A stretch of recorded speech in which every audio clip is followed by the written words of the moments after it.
Please take your seats. I will just make a short statement about the trip that I just came back from. But I'd like first to greet, pinuyat ko lahat ng ating mga kasama sa gobyerno. Andito si Vice President Inday Sara Duterte, and I'm going to put somebody on the spot here. Our Speaker Martin Romualdez, who is celebrating his birthday as of 12 midnight tonight.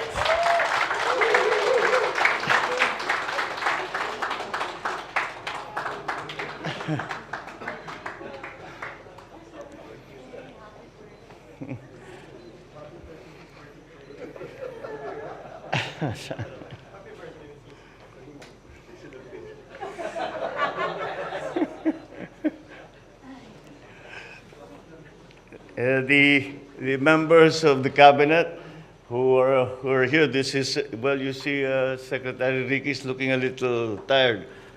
He's been working terribly hard. Wala nang tulugan.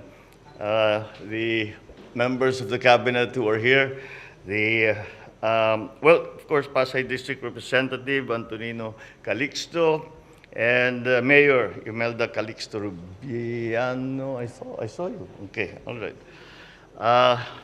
Armed Forces of the Philippines Chief of Staff, Lieutenant General Bartolome Bacaro, the Philippine National Chief General Rodolfo Asurin Jr., fellow workers in government, ladies and gentlemen, good morning.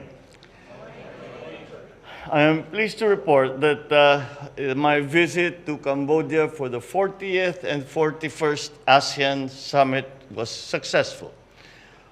Just tonight, before we left Phnom Penh, we met with the members of the Filipino community in Cambodia as the last event of the visit there. I was honored to meet them, and I thank them for their efforts and contribution to our nation's progress and development, as well as that of Cambodia's, because they have been lauded by even the Prime Minister Hun Sen as part of the reconstruction of Cambodia. The Filipinos played a very large part. Of course, I updated them on what is happening in the country right now, the programs, the policies of our administration.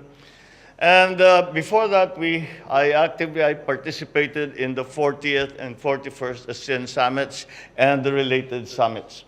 For me, it was a very interesting experience because it's the first one that I've been to. I've been to ASEAN summits before, but certainly not as president.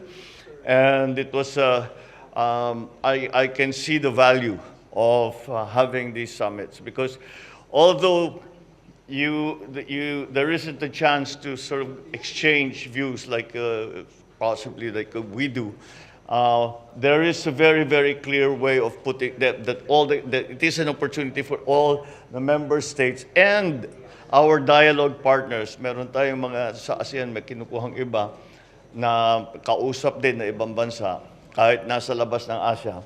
At lahat yan, and they to give their positions, which gives you a very good idea of where things stand, what are the concerns, what is the situation in other places, and all that. And tayo, sa Pilipinas, we also got the opportunity to put forward our position, our plans, and to find ways where we can help each other, where we can coordinate, and all that. I think it was quite gratifying to see that there was a very large area of consensus amongst the ASEAN member states.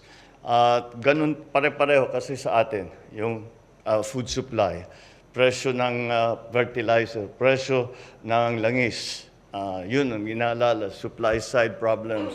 Parehong-pareho sa atin. Kaya at saka, bukod pa doon, ay merong nagkakaunawaan lahat ng member states na hindi kaya ng mag-isa. Kailangan magsama-sama, magtulungan. And so that is I think, the most important takeaway from this trip for the ASEAN Summit. And then there were related summits where I met not only with my fellow ASEAN leaders, we discussed ASEAN community building efforts, pressing regional concerns and issues. This included the situation in Myanmar, the developments in the South China Sea, the fighting in Ukraine, the application of Timor-Leste for ASEAN membership, amongst others. We also had summits with some of ASEAN's dialogue partners. The dialogue partners are ASEAN's partners who do not necessarily belong to Southeast Asia or even Asia, but we consult with them, like the United States, like Australia, like New Zealand, Canada even. So that these are who the dialogue partners are. And we had special sessions just for them. And we reviewed the progress of our relations so far and the initiatives and projects under ASEAN-led mechanisms. There was an exploration of possible new areas of cooperation. With our dialogue partners, we exchanged views, regional and international issues. We participated in a global dialogue, which happened this morning, with regional international organizations and discussed collaborative efforts on a comprehensive post-COVID-19 economic recovery. Andun yung IMF, Klaus Schwab was there, the Chinese professor who gave us a briefing on food supply. So it was really very, very instructive. And I'm happy to say that when I went up and spoke to this international, the World Bank was there, and I spoke to them. And it would seem that we thought in the same way that this is the direction that needs to be trod, because that's the way that will bring us to a better economic condition. So in all these meetings, I articulated our national interest and our commitment to working with ASEAN, our dialogue partners, to find common ground to address the issues affecting our region and to strengthen cooperation. I had bilateral discussions with Cambodian Prime Minister Hun Sen. I congratulated him on Cambodia's successful chairmanship of ASEAN this year.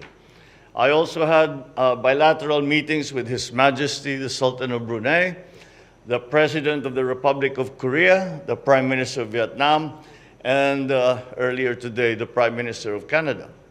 In these meetings, we discussed how we can deepen the cooperation in key areas, and we exchanged views on important regional and global issues once again. We also had a roundtable discussion. That was the first event organized by the Department of Trade and Industry, and we are nurturing relationships. We talked about all kinds of subjects with these business leaders. They can open doors for our SMEs so that they can participate. Even SMEs can participate in the foreign market. I invited the business leaders to visit and have a look at what the opportunities that they might find in the Philippines, arising from the process of transforming the economy, given that it seems our direction for post-pandemic recovery is bearing fruit. Now I've jinxed it, haven't I? Our discussions touched on collaborations on specific sectors such as food processing, energy, housing, medical care, the manufacture of garments, bags, education, training. We constantly came back to the subject of food security, to see where the private sector can contribute on ensuring that we have a sufficient food supply at prices that ordinary Filipinos can afford. I wish to thank all our cabinet ministers. Kasama natin si Secretary Ricky, Secretary Erwin, Secretary Nides. They were quite overworked throughout the whole time, but that's what it takes to have a fruitful time in our summit with the ASEAN.